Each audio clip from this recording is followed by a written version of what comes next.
Thanks for quitting. Olivia sneered and looked at me.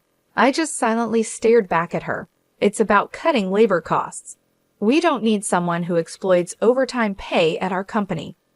Jerry seemed pleased too. A week later, I kept getting calls from the company. Hello, I answered. The president spoke. Who exactly are you? I laughed mockingly at his words. I am Nicole Wallace. I'm 57 years old. I've been working at this company for 35 years since graduating from college. Our company is staffed with administrative scriveners, social insurance labor consultants, and tax accountants handling clerical work for our clients. This is especially popular with company presidents who run their businesses alone. These presidents are busy with sales and lack the time for clerical work, so our company takes care of it for them. I belong to the tax department.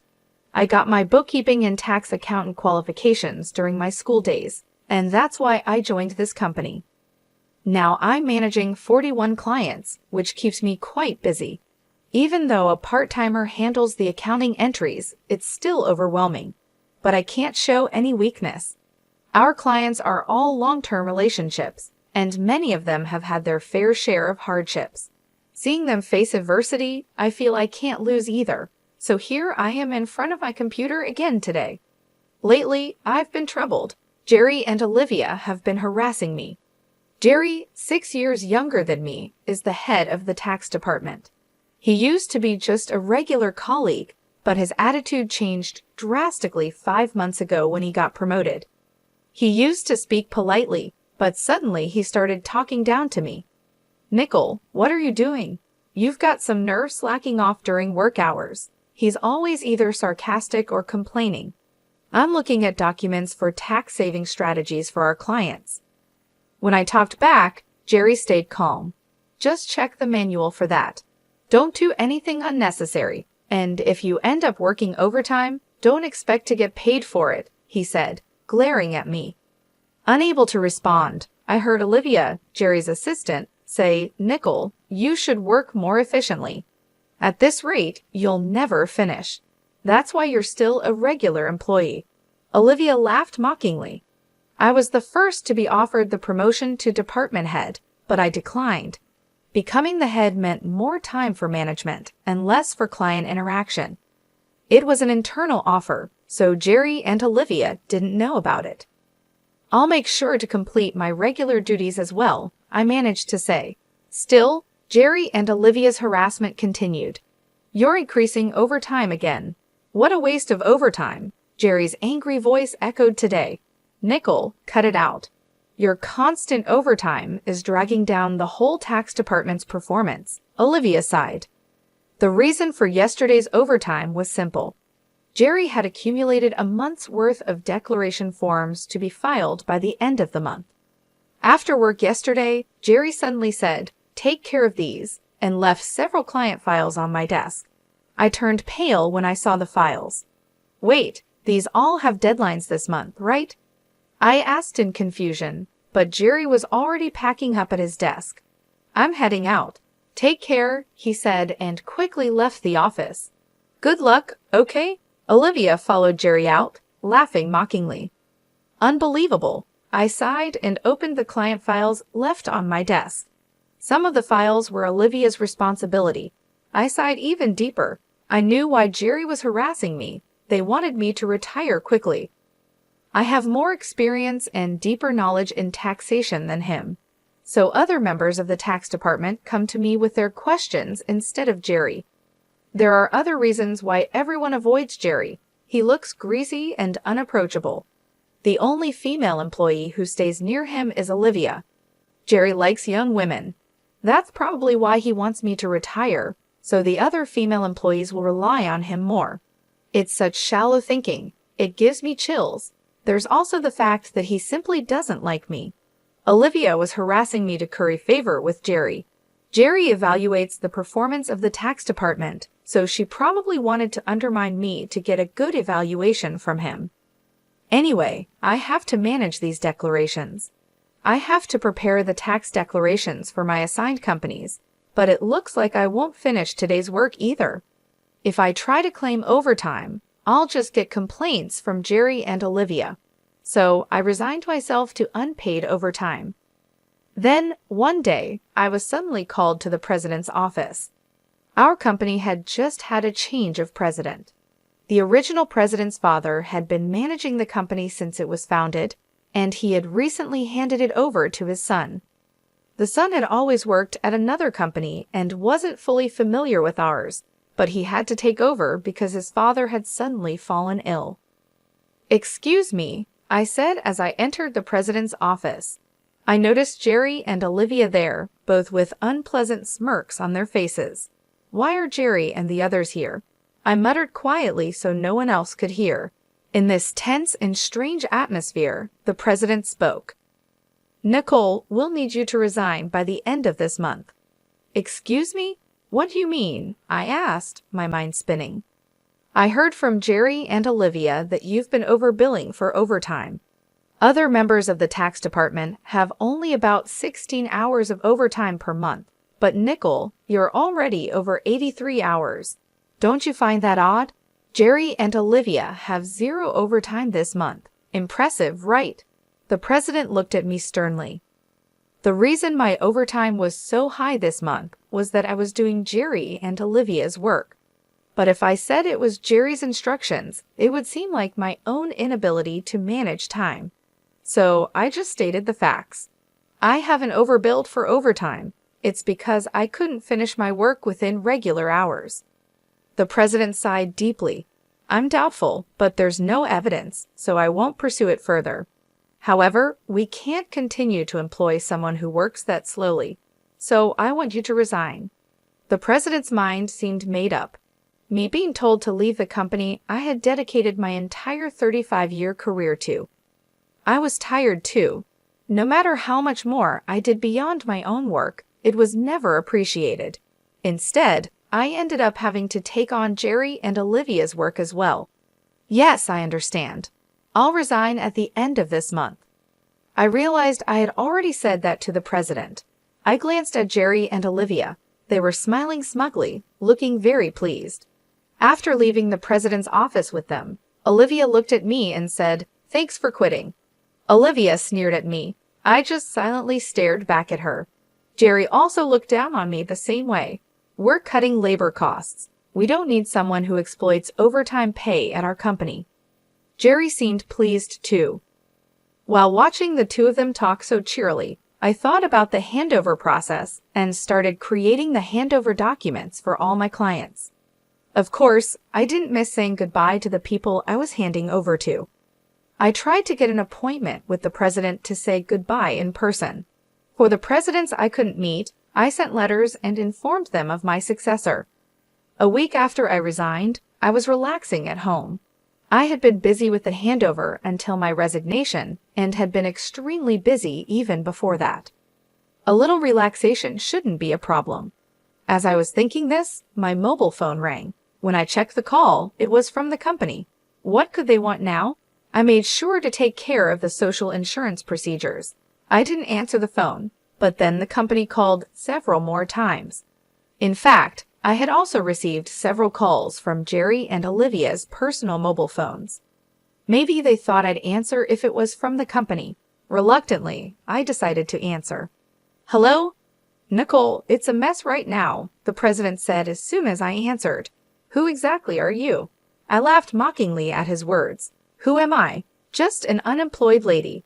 I've resigned from the company and I'm nothing else, right?" Then the president spoke urgently. "Since you left, we've had 55 calls to stop transactions with the company. Please come back immediately." The president said his piece and hung up. He must be really panicked. I guess I have no choice. I got up reluctantly and headed to the company. As soon as I arrived, Jerry and Olivia were waiting. Both of their faces were pale, and they had dark circles under their eyes. "What's wrong with both of you?" I asked, surprised at their drastic change in appearance. Jerry glared at me and said, "Since you left, we've been getting calls one after another to stop transactions. Not just from your clients, but from prospective companies we were planning to introduce. What did you do?" Olivia also looked at me with suspicion. I never thought Nicole would do something so underhanded. I'm truly disillusioned." The reason they both looked so haggard was probably due to dealing with the cancellations. I hadn't done anything to the clients, but I had a guess why they were canceling their transactions. "Well, the cancellations might be unavoidable this time," I muttered. Jerry yelled, "So you did do something, didn't you? Get to the president's office now." He then took me to the president's office. "President, I brought her," Jerry declared forcefully as he opened the door. Olivia followed in a hurry. "Oh, I've been waiting," the president said, looking me in the eyes. Jerry accused me like I was the culprit. "It appears that Nicole was involved in the cessation of transactions with our clients. We should not only make her resign, but also sue her for damages," Olivia argued vehemently, though her language was careful in front of the president. The president ignored them and asked, "Why did so many companies stop transactions after you left?" I took a deep breath and answered clearly, "Don't you understand? Our clients don't need us to manage their taxes. There are tax accountant firms that do it cheaper. Yet they continued with us because I was here." Jerry snapped at me. "What's with that attitude towards the president? And you think you're worth that much?" Olivia taunted, "There's no way it has to be Nicole." The president looked serious. "Jerry and Olivia work based on the manual, optimizing operations, but I do more than that. I offer tax-saving strategies tailored to our clients' situations. Uniform responses don't always serve the client's best interests. Many clients preferred my approach and stayed because of it." Jerry got angry. "How can we afford to give such detailed attention to each case? It takes too much time." "That's right. It's inefficient," Olivia strongly agreed. The president sighed deeply and said, "Actually, I just got a call from Dad, the former president. Some of the clients who stopped transactions had gone directly to him to negotiate about Nicole."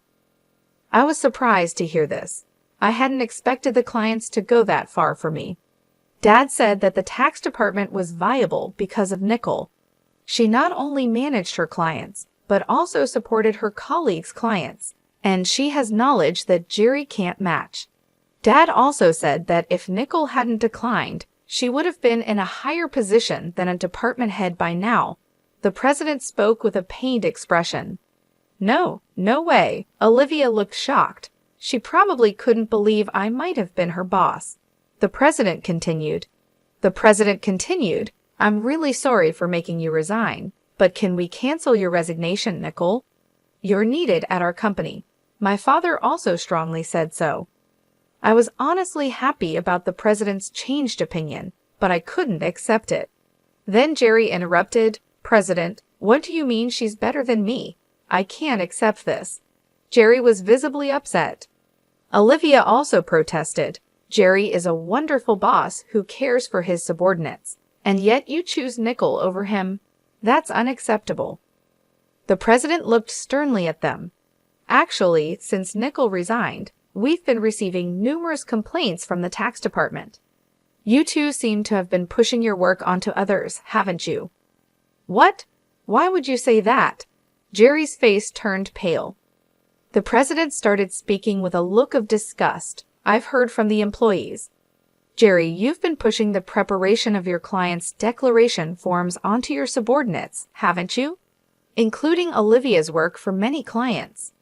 Next to Jerry, who was getting paler, Olivia trembled when her name was mentioned. "There was a leak saying you've been pushing your work onto Nicole until she resigned. Jerry, you were calling her a salary thief. It seems the roles are reversed, aren't they?" The president spoke with a sigh. "No, that's not true." Jerry was visibly flustered, unable to come up with an excuse. Observing Jerry and Olivia turning pale together, the president continued, "Also, there was a leak that you two are in a relationship. You were often seen leaving work together, but Jerry, you're married, aren't you?" The president glared at Jerry and Olivia. "I was just mentoring Olivia as her superior." "Nothing inappropriate." Jerry struggled to find the words when the president produced several receipts. "These are receipts queried by the accounting department. These dining expenses filed by Jerry, who were they with? Certainly not with clients, right?" Jerry was sweating profusely, unable to speak. Olivia's face turned ghostly pale. Jerry and Olivia, you've neglected your duty and inflated expense claims. Plus, you're having an affair in the office despite being married.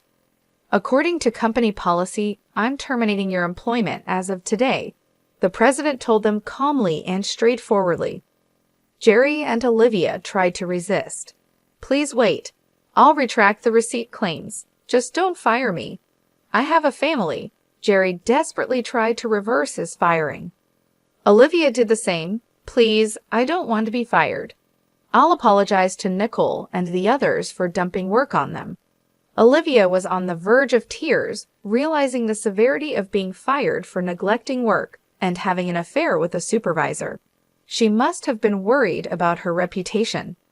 I advised Jerry and Olivia, why don't you just stop resisting? It's undignified. Jerry glared at me. Shut up. What would a single person like you understand?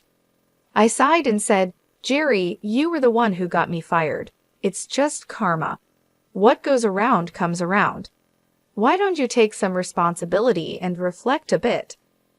Damn it, Jerry looked frustrated. Olivia bit her lip. I haven't reported this yet, but there's more to Jerry and Olivia's misconduct. Should I share more details? I asked the president with a smile.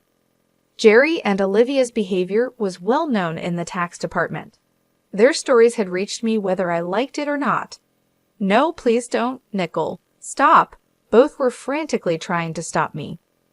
I gave them an ultimatum. Wrongdoings eventually come to light. It would be better for you to face reality before it gets worse. At my words, both of them collapsed to their knees. Ultimately, Jerry and Olivia were fired on the spot. I revealed their misdeeds afterward. These included Jerry faking business trips to go out with Olivia for days and harassing employees they disliked into quitting. They repeatedly reprimanded and pressured employees out of my sight and suddenly assigned work with tight deadlines. The employees who resigned asked me to keep quiet, but now they are happily working at other companies, so I decided it was okay to speak up. The president was furious at my revelation. He expressed his anger about cutting their final salary and also planned to thoroughly investigate past inflated expense claims. Jerry was begging the president, tears in his eyes, please don't cut my salary. What will I tell my family if they find out? Eventually, Jerry and Olivia's affair was exposed to Jerry's wife, and Jerry ended up getting divorced. The two are now facing claims for compensation in the divorce lawsuit. I know this because, for some reason, Jerry contacted me. Please, can you persuade the president to reconsider the firing? Olivia and I are in a real bind now. Apparently, Jerry and Olivia are struggling to find new jobs. The tax industry is somewhat insular. If you commit too many misdeeds, word spreads quickly through the industry's network.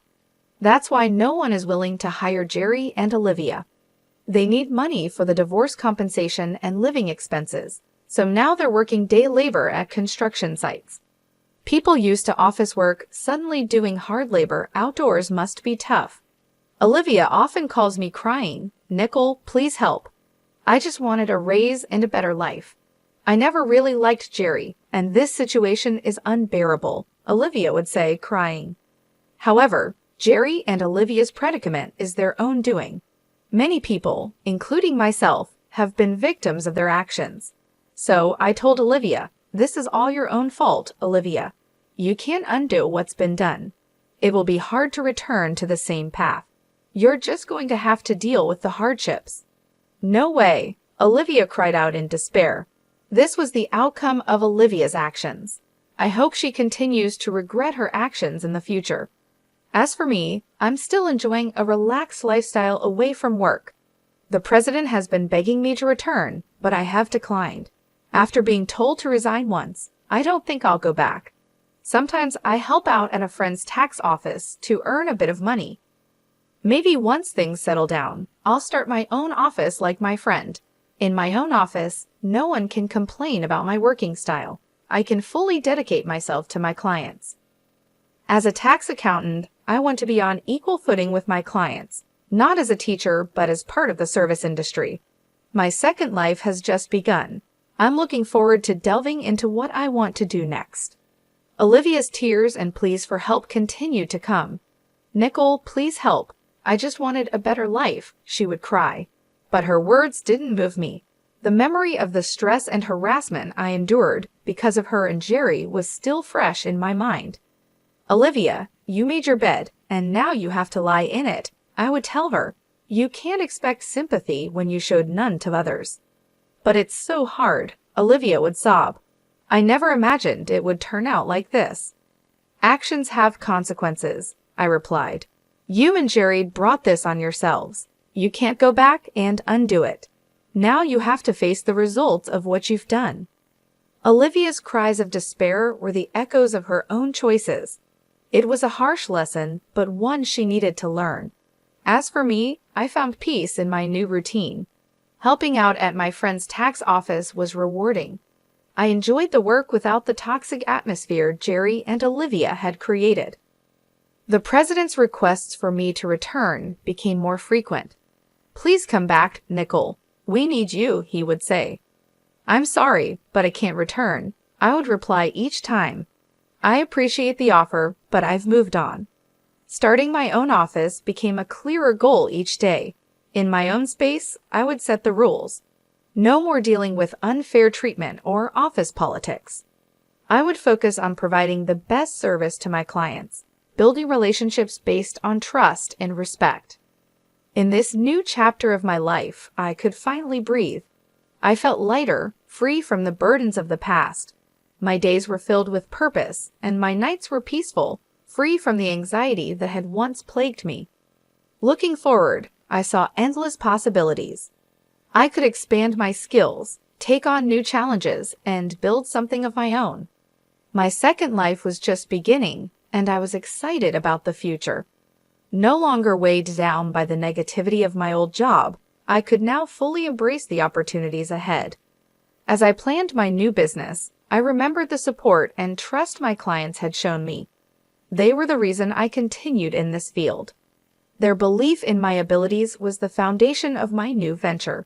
With them in mind, I knew I would succeed. My journey had been tough, but it had made me stronger. Now, I was ready to turn the page and start a new chapter. With renewed energy and a clear vision, I looked forward to what was to come.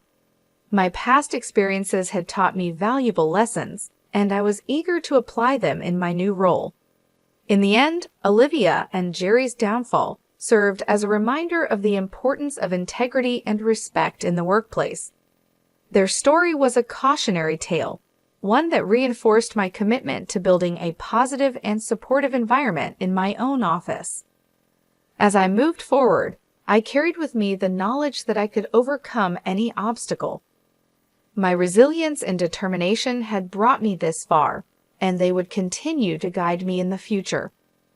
My second life was not just a continuation of the old, but a new beginning, full of promise and potential.